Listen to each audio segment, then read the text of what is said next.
하나님의 말씀은 사무엘상 4장 1절에서 11절 말씀입니다.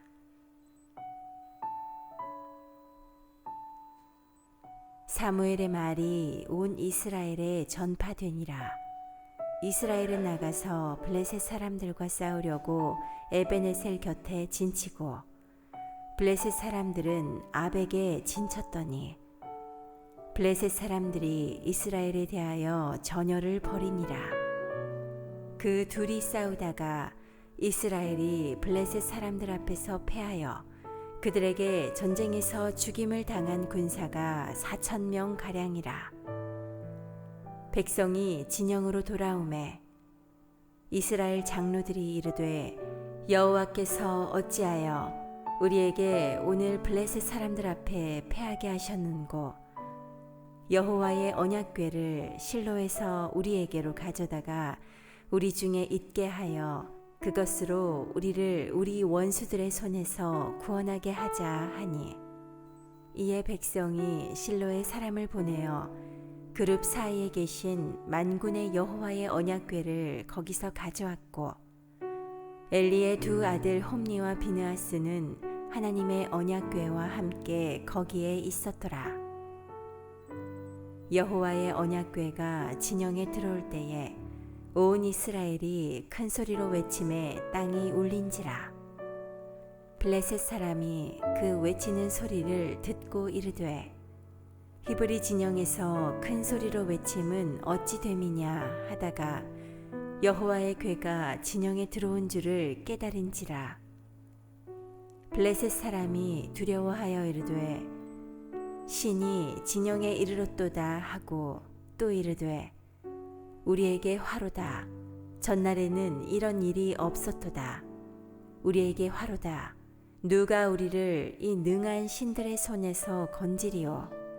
그들은 광야에서 여러 가지 재앙으로 애굽인을 친 신들이니라. 너희 블레셋 사람들아, 강하게 되며 대장부가 되라.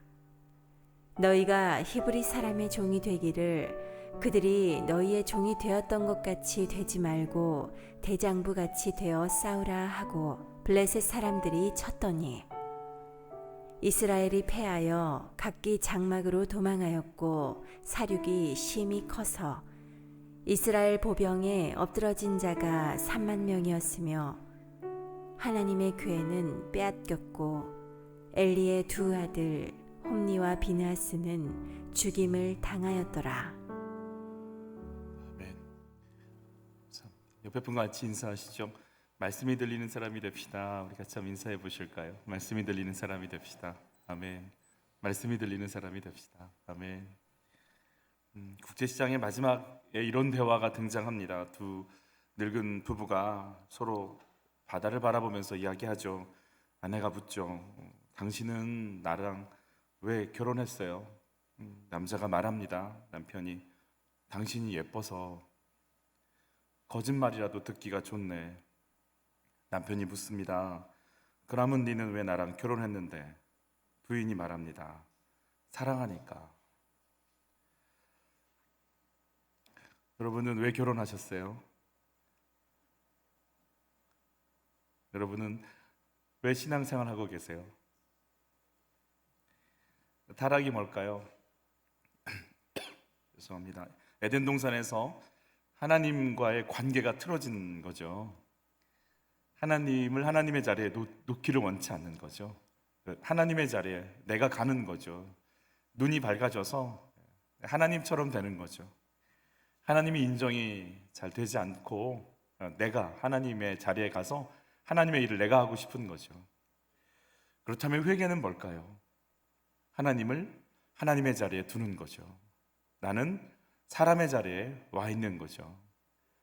하나님의 사랑을 받아야 사는, 용서받아야 사는 인생의 자리에 들어와 있는 거죠.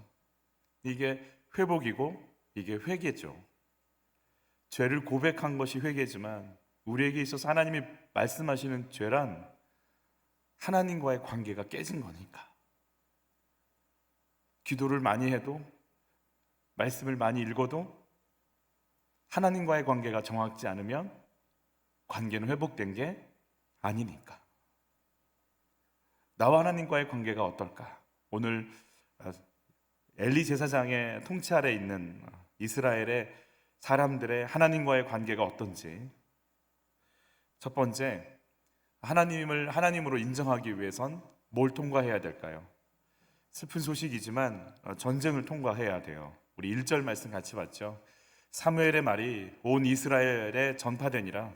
이스라엘은 나가서 블레셋 사람들과 싸우려고 에베네셀 곁에 진치고 블레셋 사람들은 아벡에 진쳤더니 여기까지 우리를 도우셨다. 에베네셀에 진을 쳤어요. 그리고 하나님의 군대가 집결해 있는 상황인 거죠. 그런데 참 재미있는 것은 1절 맨 위에 첫 번째 시작되는 어구가 이 전쟁과는 전혀 무관한, 이 내용과는 전혀 이렇게 연결되어 있지 않은 한 가지 어구가 등장하죠. 사무엘의 말이 어디에 전파돼요? 온 이스라엘에 전파됐다 그랬어요. 3장, 이게 지금 4장이잖아요. 3장을 보면 우리 같이 한번 읽어볼게요. 3장 19절에서 20절입니다. 사무엘은 점점 자라났습니다. 여호와께서는 사무엘과 함께 하셨고 사무엘에게 말한 것을 다 이루어 주셨습니다. 단에서 브엘세바에 이르는 모든 이스라엘 사람들은 사무엘이 여호와의 예언자라는 것을 알았습니다. 단에서 브엘세바는 백두에서 한라까지라는 말이거든요. 온 이스라엘이 하나님의 선지자가 사무엘인 걸 알았대요. 그리고 사무엘이 말하면 하나님께서 개역 개정은 땅에 떨어지지 않도록 그대로 모든 것을 다 이루시는 그 하나님의 사람인 것을 알았대요. 하나님의 사람, 하나님께서 말씀을 이루시는 그 한 사람이면, 그렇다면 하나님이 사무엘을 통해 말씀하신다는 걸 온 이스라엘이 알았다면 이스라엘이 사무엘의 말을 들어야 되잖아요. 그런데 오늘 이 굉장히 위험하고 또 굉장히 큰 패배를 경험한 이 전쟁에 사무엘의 등장은 어디에도 없어요. 앞으로도 6장까지 사무엘이 등장하지 않아요. 그 기간이요, 한 20년 돼요.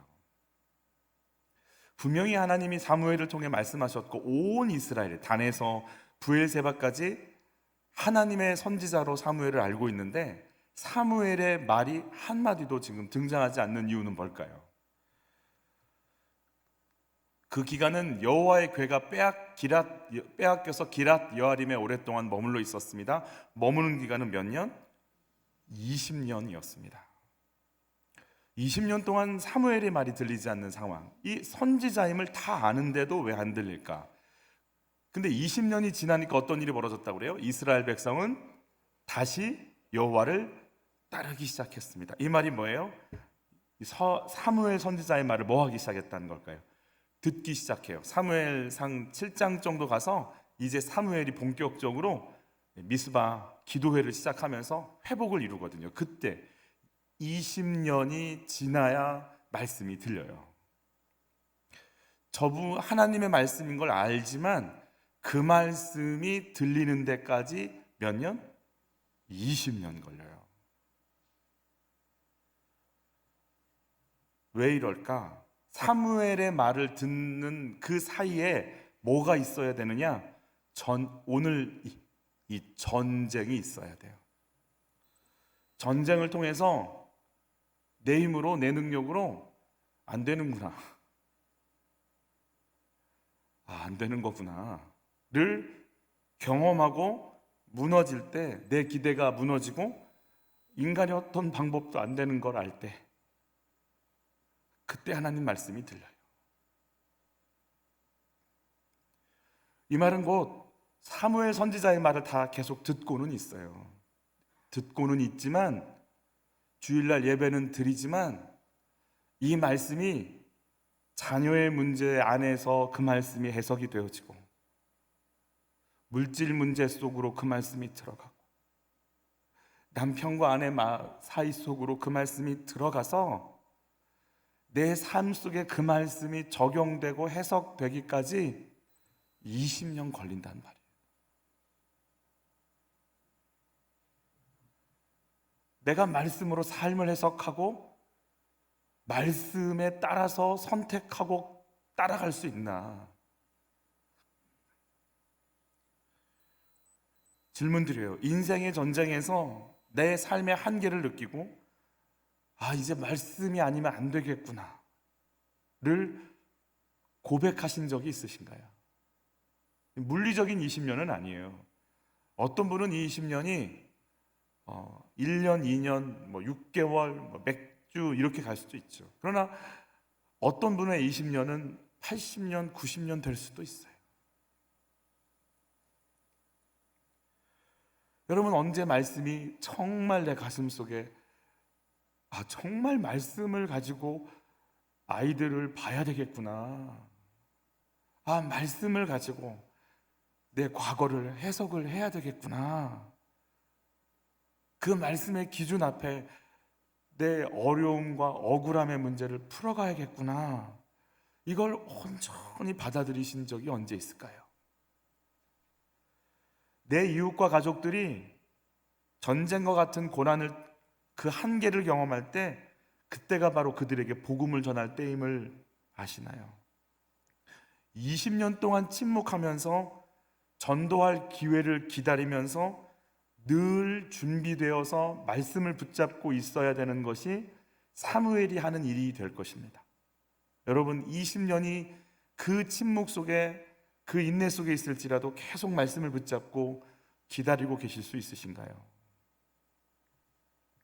두 번째입니다. 같이 읽죠. 하나님 앞에서 나의 상태를 볼 수 있어야 합니다. 하나님을 하나님 되시게 하기 위해선 내 모습이 어떤지를 생각해 봐야 됩니다. 우리 2절로 3절 말씀을 같이 봤습니다. 블레셋 사람들이 이스라엘에 대하여 전열을 벌이니라. 그들이 싸우다가 이스라엘이 블레셋 사람들 앞에서 패하여 그들에게 전쟁에서 죽임을 당한 군사가 4,000명 가량이라.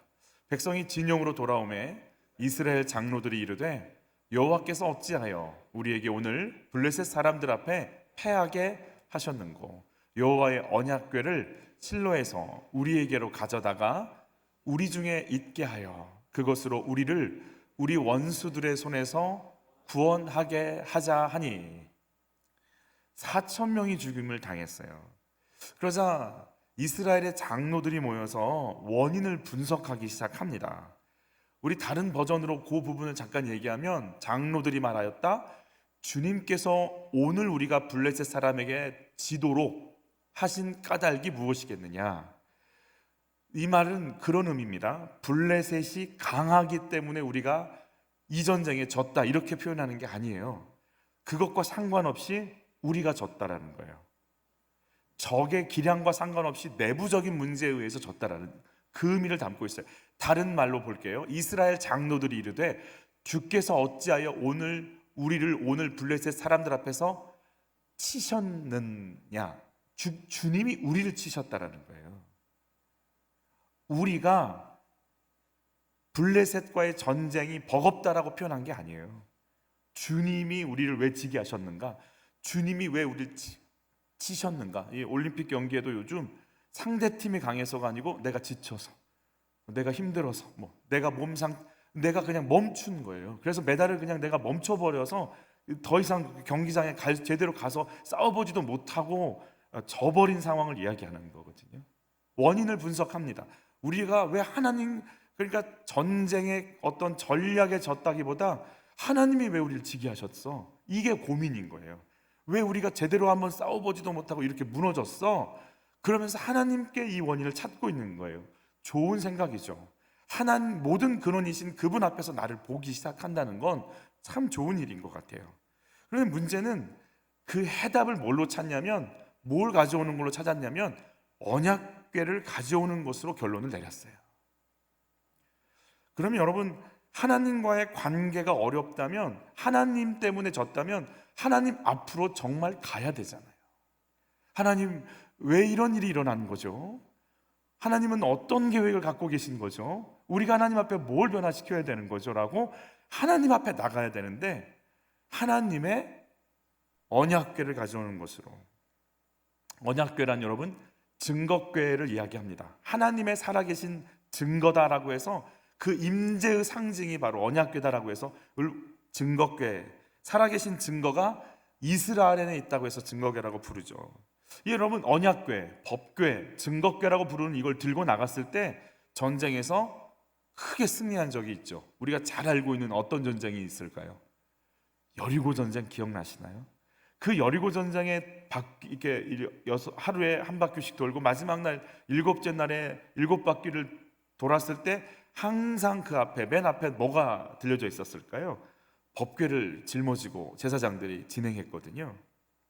그리고 또 법궤를 짊어지고 갔을 때 일어난 놀라운 사건이 하나 있죠. 제사장들이 어깨에 법궤를 메고 무슨 강을, 요단강을 건넜을 때 발이 닿자마자 어떤 일이 벌어지죠? 요단강이 갈라지고 마른 땅이 되어지고 강이요 쌓였다라고 돼 있어요. 쌓였다. 그래서 12도를 취해다가 하나님이 하신 일을 기념했잖아요. 그래서 가나안 정복 전쟁 때 법궤를 앞세우는 건 곧 하나님의 능력, 승리, 영광을 이게 경험되어져 있고 이미 가지고 있었던 기억이니까. 그런데 여러분 우리가 한 가지를 이 사람들이, 이 장로님들이, 이 리더십들이 한 가지를 좀 더 기억을 했었어야 되는데 여호수아가 법궤만 앞세워서 승리한 것만 기억한 게 아니라 여호수아도 패한 전쟁이 하나 있었거든요. 혹시 어떤 전쟁인지 기억나세요? 아이성 전투예요. 어떻게 잘 아시죠 이렇게? 아이성 전투에서 이렇게 패하고 나서 여호수아와 그 장로들이 모여서 했던 일이 있어요. 우리 여호수아 7장 6절로 10절을 몇 구절만 좀 읽어볼게요. 같이 읽습니다.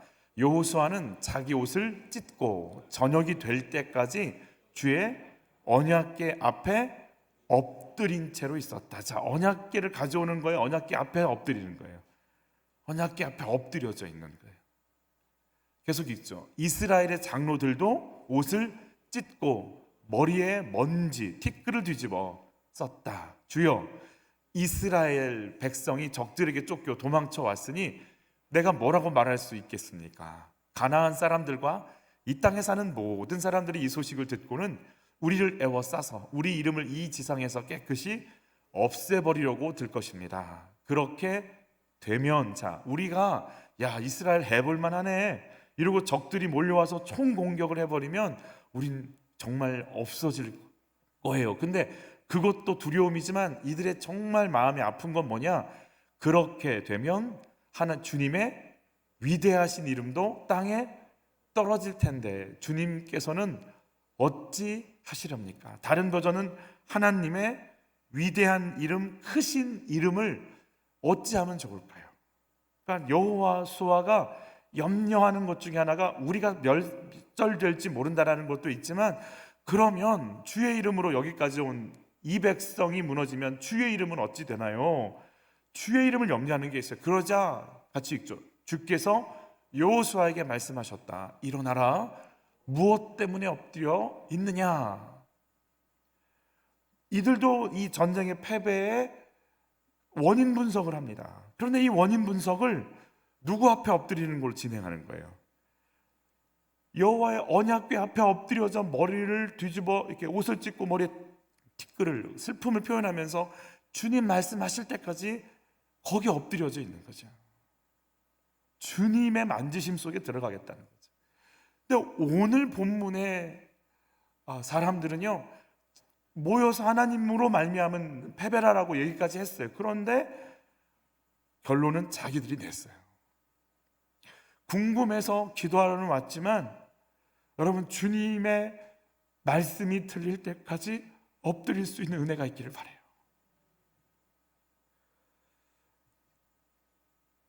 이들이 그러니까 이걸 좀 가졌어야 되는데 언약궤 세우면 승리한다는 맞는데 예를 들어 꼭 이런 거예요. 태극마크 달면 막 우리는 굉장히 굉장히 강해지거든요. 이 긍지와 자부심이. 근데 긍지와 자부심으로 말미암아 선수촌에서 정말 비오듯 땀을 흘려가면서 그걸 감당해내거든요. 그래서 그 실력이 나오는 건데 태극 마크만 갖다 붙인다고 실력이 나오는 건 아니잖아요. 그를 위해서 어떤 땀을 흘렸는지를 생략해버리면 어떻게 되는 거예요? 여호수아가 법궤를 들고 갈 때마다 승리한 건 맞아요. 그런데 그의 마음은 하나님의 이름이 어떻게 되나요? 그리고 이 패배는 어떻게 하나님께서 말씀해 주실 건가요?를 하나님을 향해 기다렸다라는 거죠. 아이성 전투가 왜 패배했을까요? 누구의 죄가 있었나요? 아간이 하나님이 손대지 말라는 걸 손댔잖아요. 여러분, 그래서 누구를 그 가족들, 아간의 가족들 전체를 전 이스라엘이 보는 앞에서 어떻게 합니까? 돌로 쳐서 죽이죠. 여러분, 이스라엘 백성들이 그걸 보면서 무슨 생각을 했을 것 같으세요? 여리고의 승리도 있지만 우리가 뭐 하지 않으면, 하나님 앞에 거룩하지 않으면 어떤 승리도 의미가 없겠구나. 엄청난 여리고 승리를 거둬도 그 작은 아이성에 패배할 수밖에 없는 게 우리구나. 근데 그 기준은 뭐다? 거룩이다라는 거예요. 우리는 행복하기 위해 기도해요. 아이가 이렇게 되면, 남편이 이렇게 승진하면, 우리 집이 이렇게 되면, 내가 이런 혜택을 누리면 행복해지니까 주님, 저를 좀 도와주세요. 간절히 기도해요. 법궤를 모시고 올 정도로 어떤 액션을 취해가면서 작정으로 기도하고, 왜냐하면 그렇게 하면 우리가 뭐 할 수 있으니까, 행복할 수 있으니까. 그런데 아간이 죽어가는 걸 보면서 이스라엘 백성들 마음속엔 행복하면 좋겠다가 아니에요. 우린 뭐 하지 않으면 안 된다, 거룩하지 않으면 안 된다를 깨닫는 거죠. 우리의 삶의 목적은 어디 있을까요? 행복하기를 원하시나요? 거룩하기를 원하시나요? 이 고통, 이 아픔이 와도 우리 안에 아간이 떠나갈 수 있다면, 거룩을 향해 갈 수 있다면 그 길을 가고 거치고 가겠다라는 게 하나님의 방법이라면 그 길을 가실 건가요?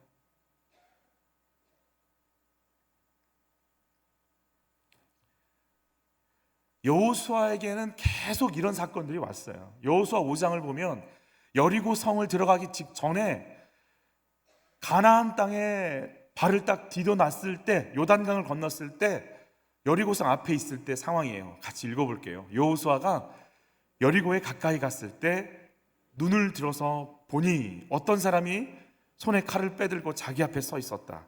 여러분, 여리고에 가까이 갔다라는 건 이제 전쟁의 시작을 의미하잖아요. 순간 저쪽에서 적이 올지, 어떤 일이 벌어질지 모르는 상황이기 때문에, 그리고 어떻게 해야 저 난공불락의 요새라는 여리고를 칠까 고민할 수밖에 없는 상황 속에서 여리고를 받겠죠. 그냥 관광하는 거 아니잖아요. 그 높은, 그 넓은, 그 견고한 성을 보면 볼수록 답답한 거죠. 그런데 그때 자기 앞에 손에 칼을 뺀 자, 그러니까 전쟁하려고 있는 한 사람, 싸우려고 하는 한 사람을 만나요. 가석이 있습니다. 여호수아가 그에게 다가가서 물었다. 너는 우리 편이냐? 우리의 원수 편이냐? 이렇게 물어볼 수밖에 없잖아요. 잘 모르는 사람 같다는 느낌이 드니까 그가 대답하였다. 아니다. 여러분, 아니다는 뭐예요? 너 누구 편이냐 물었어요. 그러면 누구 편이다 말해야 되잖아요. 근데 아니래요. 이 말은 뭐예요?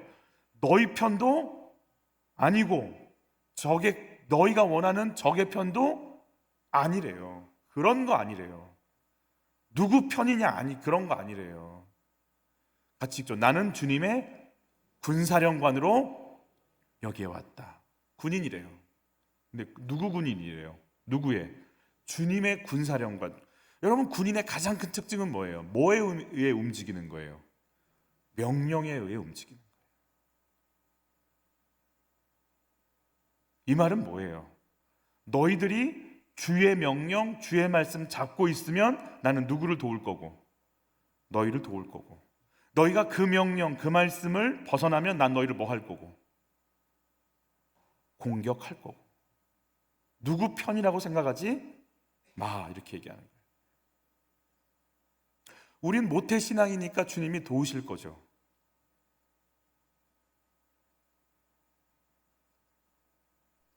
나는 예배 한 번도 안 빠지고 최선을 다해 왔으니까 주님이 막 나 도우실 거죠.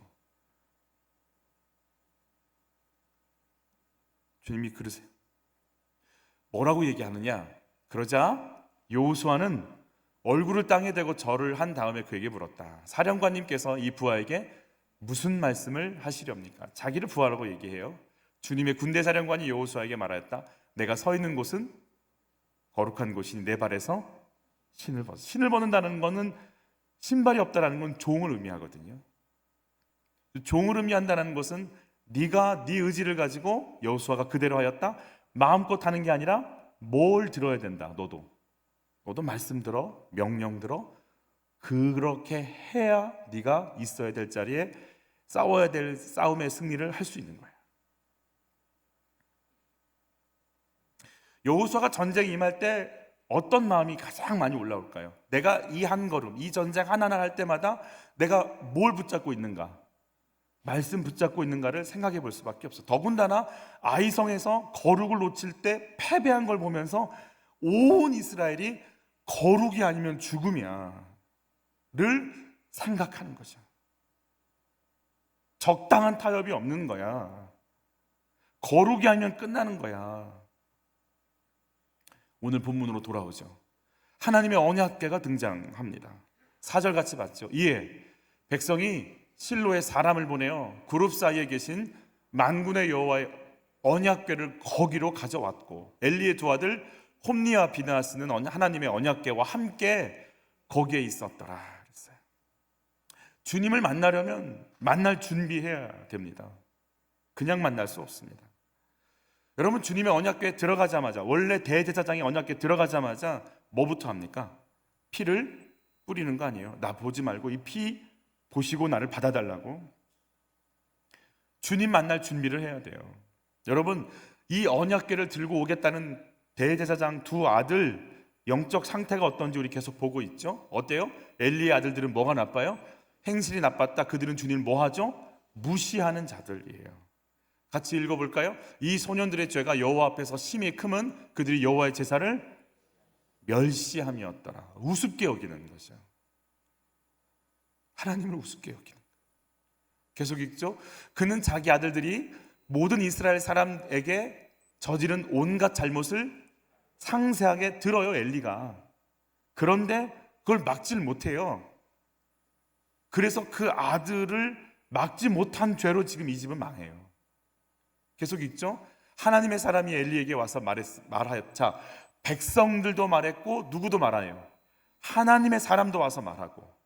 같이 읽죠. 그런데 너희는 왜 여호와께 바치는 제물과 성물을 더럽히느냐? 이제는 우리 저번 주의 본문이죠. 누가 하나님의 부르심을 받습니까? 사무엘이. 어떤 내용입니까? 엘리 집안이 뭐 할 내용입니까? 망한다라는 내용이죠. 백성에게, 하나님의 사람에게, 사무엘에게 계속해서 경고를 받고 있어요. 이게 뭐 하는 거예요? 돌아오라는 사인이죠. 경고하신다라는 건 돌아오라는 얘기예요. 그런데 이 모든 말씀을 누가 다 무시하는 거예요? 엘리와 두 아들이 무시하는 거예요. 이런 상태에서 지금 법궤를 가지고 오고 있는 거예요.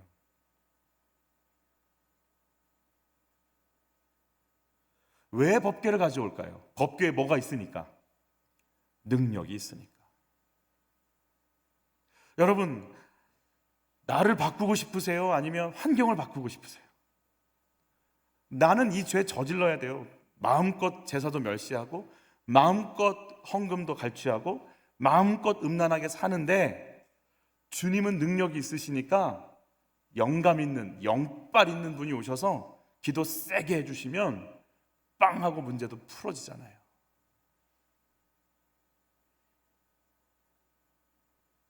능력 있는 종이 와서 기도해주면 문제가 뻥 열리잖아요.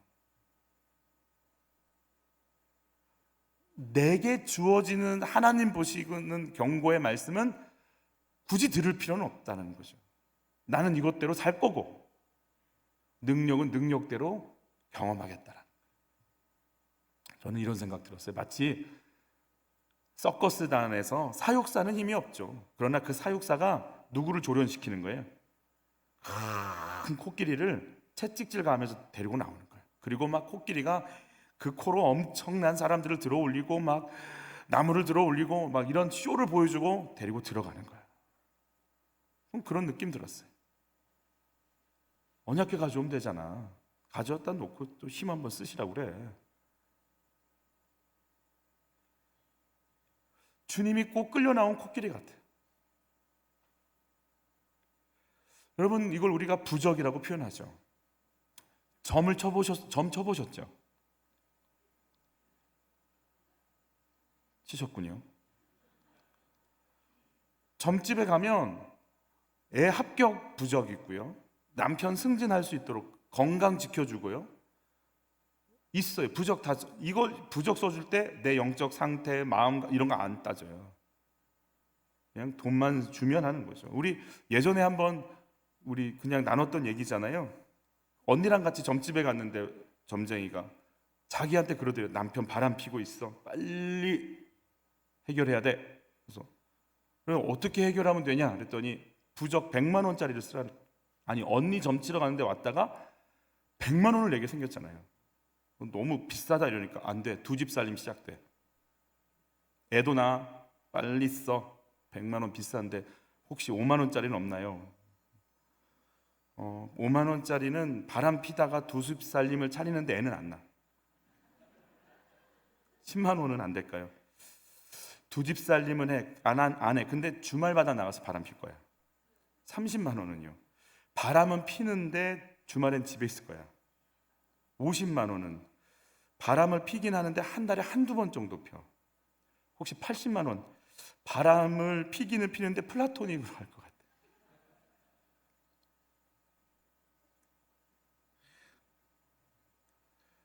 우리 바꾸고 싶지 않아요.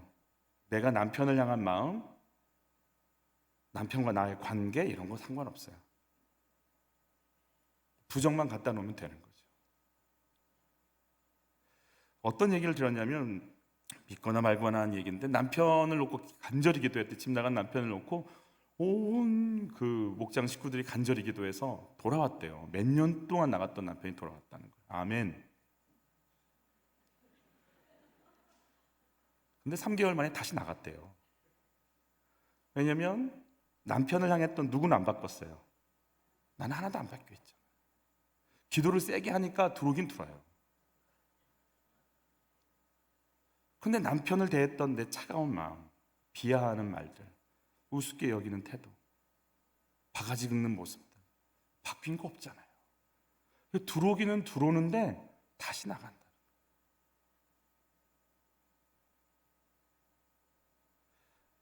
여러분, 하나님의 능력이 필요하죠. 하나님의 능력을 인정하는 게 너무 대단한 믿음인 것 같잖아요. 그 능력을 쓰고는 싶은데 뭐는 안 바꾸고 싶은 거예요. 나는 안 바꾸고 싶은 거예요. 같이 읽어볼까요? 만군의 여호와 이스라엘 하나님께서 이와 같이 말씀하시되 너희 길과 행위를 바르게 하라. 그리하면 내가 너희로 이곳에 살게 하리라. 너희는 이것이 여호와의 성전이라, 여호와의 성전이라, 여호와의 성전이라 하는 거짓말 믿지 말라. 여호와의 성전이란 말 한마디에 자기 내면 바꾸지 않고 재물만, 제사만 드리면 모든 게 되는 것처럼, 그리고 밖에서는 빼앗고 악한 짓 그대로 다 하면서 하나님 성전이야 이 한마디에 모든 게 다 오케이 되는 거, 그런 거짓말 듣지 말라는 거예요. 내 내면 속에 미움, 정죄, 음란, 혈기, 분노는 하나도 바꾼 적이 없는데 예배 드렸잖아, 기도 받았잖아, 그런 거짓말 하지 말라는 거예요. 네가 성전이라고 생각하지 말라는 거예요.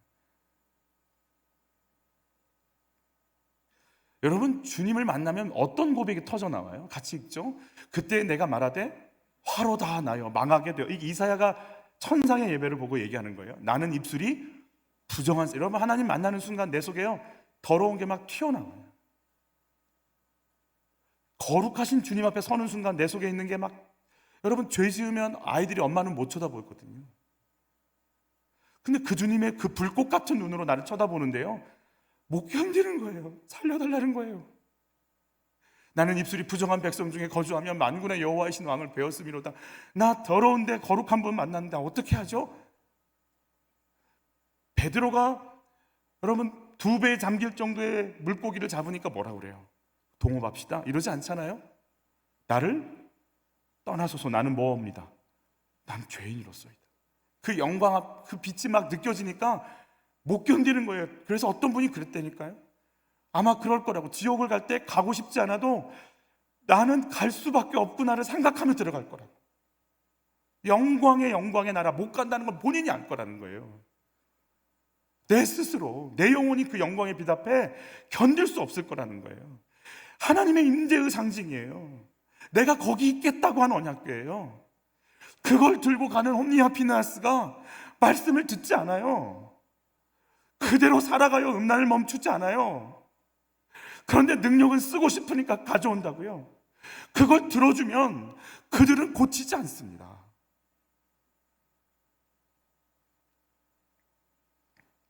질문 드려요. 하나님 말씀 앞에 나를 변화시키고 싶으신가요? 환경을 바꾸고 싶으신가요? 하나님의 능력을 통해서 환경을 바꾸고 싶은가요? 나를 바꾸고 싶은가요? 말씀을 거부하면서 나는 욕망을 위해서 하나님을 찾고 있는 부분은 없나요? 세 번째입니다. 같이 읽죠. 하나님의 마음과 소원을 품은 자가 되어야 하나님을 하나님 되시게 합니다. 5절 말씀 같이 봤습니다. 여호와의 언약궤가 진영에 들어올 때에 온 이스라엘은 뭐하죠? 큰 소리로 외침에 땅이 울린지라. 막 이스라엘 백성들이 법궤가 들어온다 막 소리치니까요, 4,000명이 죽어서 의기소침했던 자들이 막 환호성을 지르는데, 어디까지 이 땅이 울렸냐면 블레셋 진영까지 울려서 무슨 일이야 블레셋도 놀랄 정도로 언약궤가 들어왔대. 블레셋도 절망합니다. 막 여호와라는 신의 능력을 아니까, 출애굽했을 때의 능력을 아니까, 애굽을 무너뜨린 능력을 아니까, 광야에서 다 죽지 않고 오히려 더 강력해진 이 민족을, 요단강을 거르고 여리고를 무너뜨리고 가나안 땅을 정복한 그 능력을 아니까, 그리고 엉망이었지만 사사들이 나타날 때마다 삼손이, 기드온이, 장군들이 나타나서 이 엄청난 능력을 행한 걸 아니까, 별 볼 일 없는 것 같은 하나님의 역사를 아니까, 여호와의 법궤가 나온 적이 없잖아, 그 신이 온 거야. 막 더 두려워하는 거야. 이스라엘은 난리가 났어요. 막 언약궤가 왔다고 막 소리를 지르고 환호성을 질러요. 문제는 그들은 환호성을 지르는데 하나님은 아무 말씀도 안 하세요. 그들은 난리가 났는데 주님은 미동도 안 하세요.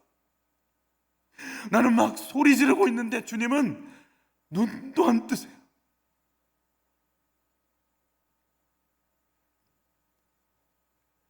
그 궤는 그룹들 사이에 좌정하신 만군의 여호와의 이름으로 불리는 것이라. 이름, 명예, 영광, 그 자신 그 자체. 여러분 같이 읽죠. 그 언약궤에 대해서 하는 말씀 몇 구절 읽죠. 그 궤는 그룹들 사이에 좌정하신 만군의 여호와의 이름으로 불리는 것이라. 증거궤 위, 속죄소 위 두 그룹 사이에서 자기에게 말씀하시는 목소리를 들으니. 내가 출애굽기 25장은요, 내가 너를 거기에서 만나고 이렇게 돼 있어요. 주님이 만나겠다. 주님이 속죄소 너희의 죄를 용서하겠다. 내가 이 용서하는 이 자리에서 너희에게 뭐 하겠다? 말하겠다. 그러니 그 자리는 주의 말씀을 뭐 하는 자리예요? 듣는 자리예요.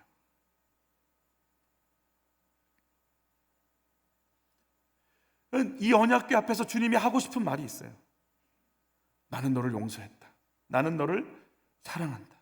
내가 너를 만나고 싶다. 그런데 이들은 어디에도 그분의 음성을 듣는 자가 한 명도 없어요. 특별히 누가 못 들어요? 엘리와 홈리와 비느하스가 못 들어요. 엘리 시대에 말씀이 희귀했다고 그랬어요. 말씀이 안 들렸다고 그랬어요. 말씀을 듣는 자가 없다는 말이잖아요.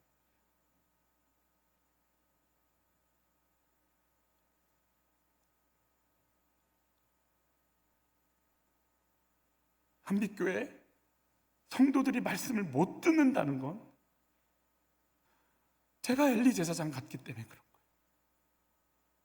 제가 홈리와 비느하스 같기 때문에 그런 거예요.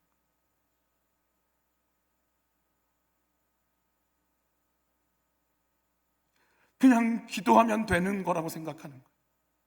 내 속에 뭐가 있는지 거룩을 향해 내 것을 꾸역꾸역 끄집어내는 일을 하지 못하는 거예요. 제가 어떤 말씀을 전하고 있는지 저도 지금 궁금한 거예요. 전쟁터에 궤를 가지고 나올 땐 능력을 믿으니까 가지고 온 거잖아요. 그리고 이렇게 환호성을 지를 땐 그 능력이 드디어 나타날 걸 믿으니까, 믿음이 있거든요. 믿음이 있는데, 하나님의 능력과 권능을 믿는데 나에게 말씀하고 싶어하는 하나님의 말씀이 있다라는 것은 몰라요. 지금 나의 속에 말씀하시고 찾아오시겠다는, 말씀으로 내 속에 들어오고 싶다는 하나님을 몰라요. 믿음은요, 누구도 있냐면 블레셋도 있어요. 블레셋 한번 볼까요?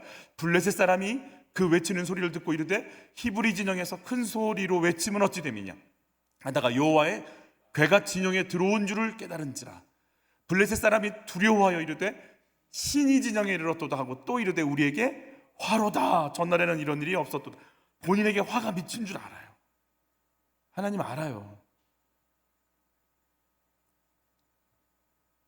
여러분, 우리가 하나님 능력 인정한다고 믿음이 있다고 생각하는데 가만히 보니까요, 사춘기 아이들도요 엄마 아빠를 믿더라고요. 뭘 믿는 줄 아세요? 엄마 이거 왜 안 사죠? 아빠 이거 왜 안 바꿔줘? 왜 메이커 안 사죠? 뭘 믿는 거죠? 돈이 있다는 걸 믿는 거죠. 귀한 믿음이죠. 그걸 사줄 수 있는 능력도 있다는 걸 없을지라도 믿는 거죠. 굉장한 믿음인 거죠.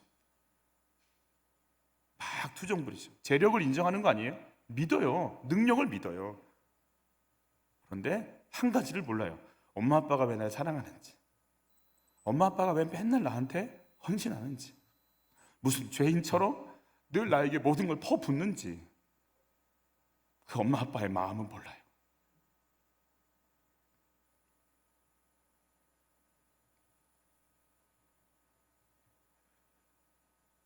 우리 결국 어떤 일이 벌어졌는지 같이 읽죠. 블레셋 사람들이 쳤더니 이스라엘이 패하여 각기 장막으로 도망하였고 살육이 심히 커서 이스라엘 보병에 엎드려진 자가 3만 명이었으며 하나님의 괴는 빼앗겼고 엘리의 두 아들 홈니와 비나스는 죽임을 당하였다. 4천 명이 죽어도 깨닫지 못하니까 몇만 명이 죽어야 돼요.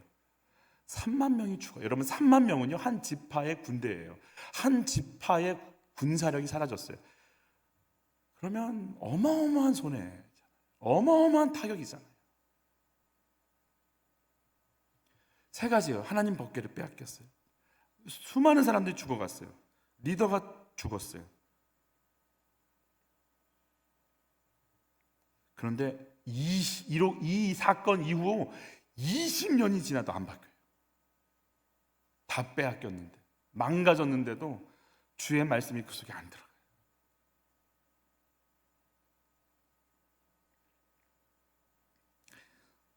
나는 어릴 적부터 신앙생활을 했으니까 하나님 나를 도우셔. 이스라엘은 선민이잖아요. 모태 신앙이 아니라 모태 신앙이잖아요. 하나님은 우리 편이에요. 맞아요. 하나님 우리 편이에요. 문제는 환호성을 질러도, 목청껏 외쳐도 주님이 원하시는 게 거룩이라서 나를 만지세요. 침묵해버리세요. 힘 하나도 안 쓰세요. 오히려 법궤가 블레셋에 빼앗기도록 그냥 내버려 두세요. 풀썩 주저앉을 수밖에 없고 이제 누구를 볼 수밖에 없게끔 내 속을 볼 수밖에 없는 상황으로 밀고 가세요. 내 마음속에 하나님 나라를 생각하지만 내가 왕이 되는 순간 예배는 굿이 되고 헌금은 복채가 되고 기도는 주문이 되어가요. 저는 예전에 한 이런 예화를 들은 책을 읽은 적이 있어요. 그때 신학생 시절이었는데 그분이 이제 성령 사역을 하시는 분인데 이렇게 찬양인도 하려고 강대상에 올라와서 찬양인도를 하려고 하시는데 하나님이 그림 2장을 보여주시더래요. 첫 번째 그림은 산타클로스 복장한 할아버지가 벤치에 앉아 있는데 선물 주머니가 이렇게 가득 들어 있는데 선물을 타려고 아이들이 쭉 줄을 서 있는데요. 그 아이들의 표정이 다 무표정인 거예요.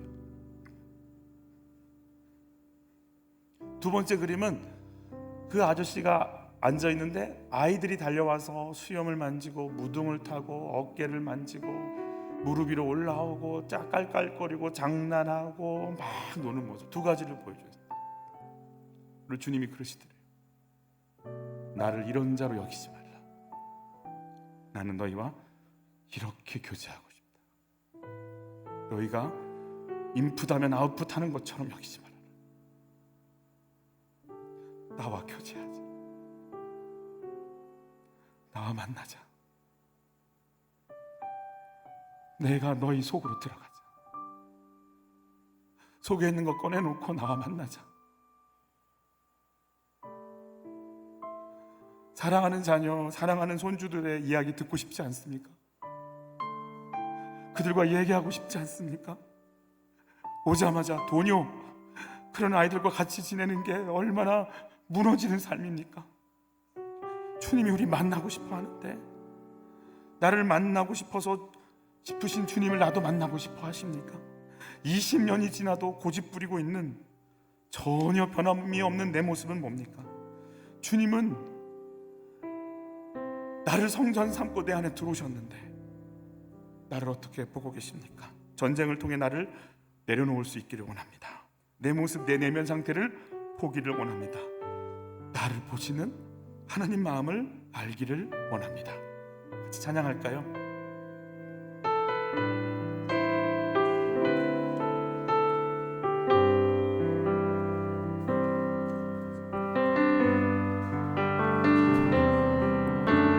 주님, 제 마음이 너무 둔해서 주님을 볼 수 없습니다. 이 땅에서 가요, 이 땅만 보다가 주님 손을 못 쳤습니다.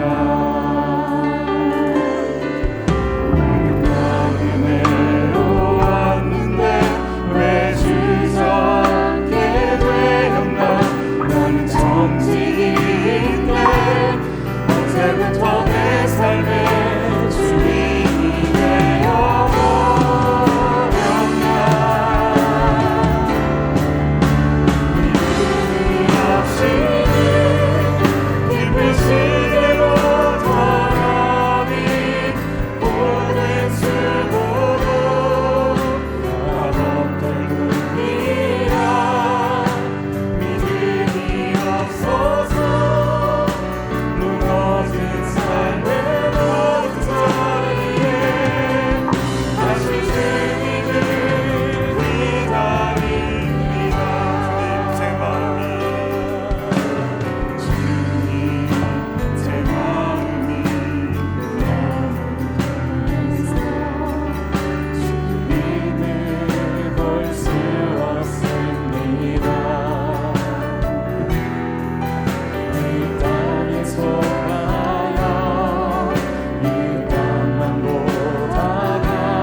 이스라엘 백성 군인들이 막 외치고 있는데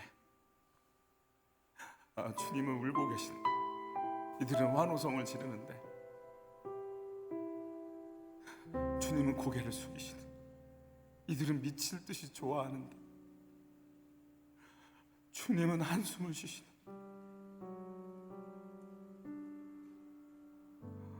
하나님, 내 믿음 보게 해주세요.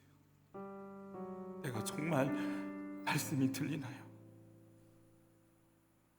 하나님, 저 좀 살려주세요. 이 형식적인 신앙 벗을 수 있도록 좀 도와주세요. 하나님, 난 정말 하나님 앞에 하나님 보시기에 아름다운 신앙으로 설 수 있도록 좀 도와주세요. 20년이 지나도 주의 말씀은 이스라엘로 들어가지 않아요. 사무엘이 말씀 전하고 있는 건 알아도 듣지 않아요. 하나님, 제가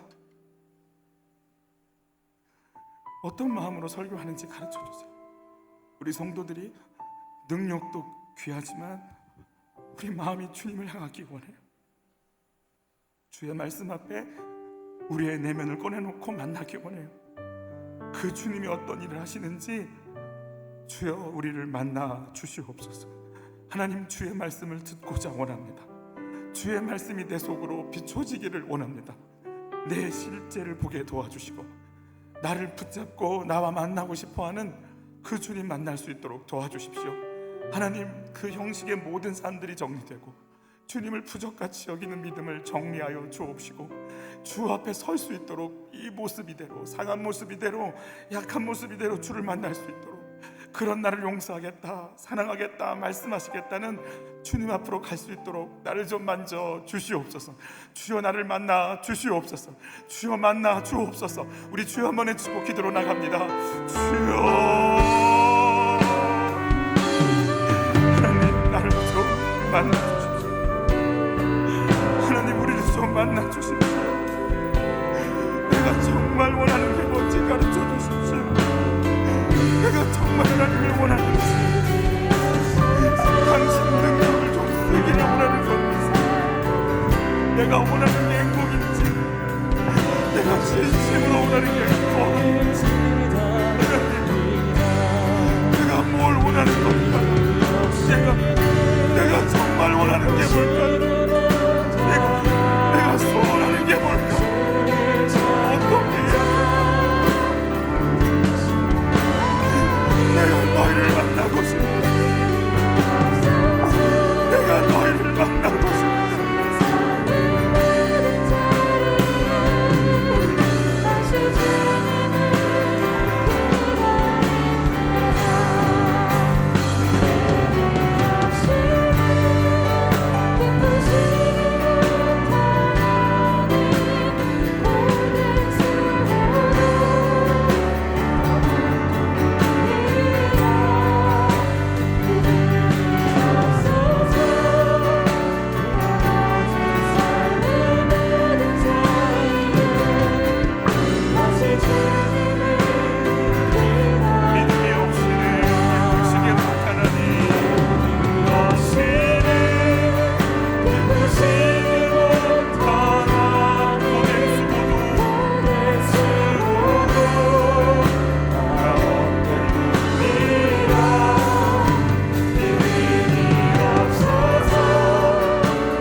나랑 왜 결혼했는데?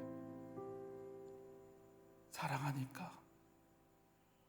예수님, 왜 절 위해 죽으셨는데요? 사랑하니까. 왜 지금도 나를 도우시는데요? 사랑하니까.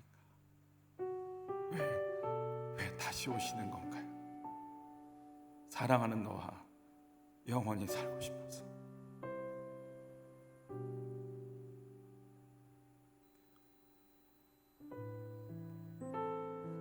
하나님, 사랑합니다.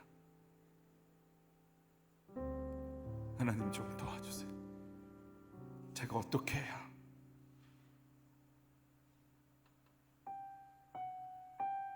이 기복에서 벗어날 수 있고, 제가 어떻게 해야 하나님 앞에 설 수 있는지, 그리고 저를 꺼내놓는다는 것이 뭔지, 말씀을 듣는다는 게 무엇인지, 매일매일 주시는 그 말씀을 저희가 듣기 원하고, 매 순간 부어주시는 말씀으로 다가오시는 주님을 내 내면 깊숙한 곳으로 모셔드리기를 원합니다. 말씀 앞에 나를 비출 수 있도록, 제발 이 20년이 짧아질 수 있도록 하나님, 주님과 눈을 마주치고 주의 말씀이 내 삶의 기준이 되고, 자녀 문제, 물질 문제, 건강 문제, 관계 문제 속에 주의 말씀이 들어올 수 있도록, 주님 이 전쟁 속에 주님 앞에 엎드릴 수 있도록 우리를 좀 만져 주옵소서. 예물을 주 앞에 올려드립니다. 하나님, 우리 죄를 보신다면 고개를 돌리시겠지만 예수의 피를 의지하고 물질을, 우리의 마음을 내어놓사오니, 그 보혈의 능력을 의지하고 내어놓사오니 주여 오늘도 우리를 받아주시고 하나님 만나 주옵소서. 한 주간 주님을 생각만 해도 주님의 마음이 느껴지게 하시고, 새벽에 큐티를 열기만 해도 말씀 속에 나에게 걸어서 다가오시는 주님을 만날 수 있도록, 이 전쟁과 같은 상황 속에 주님 앞에 엎드릴 수 있도록 은혜를 더하여 주옵소서. 예수님의 이름으로 기도하옵나이다.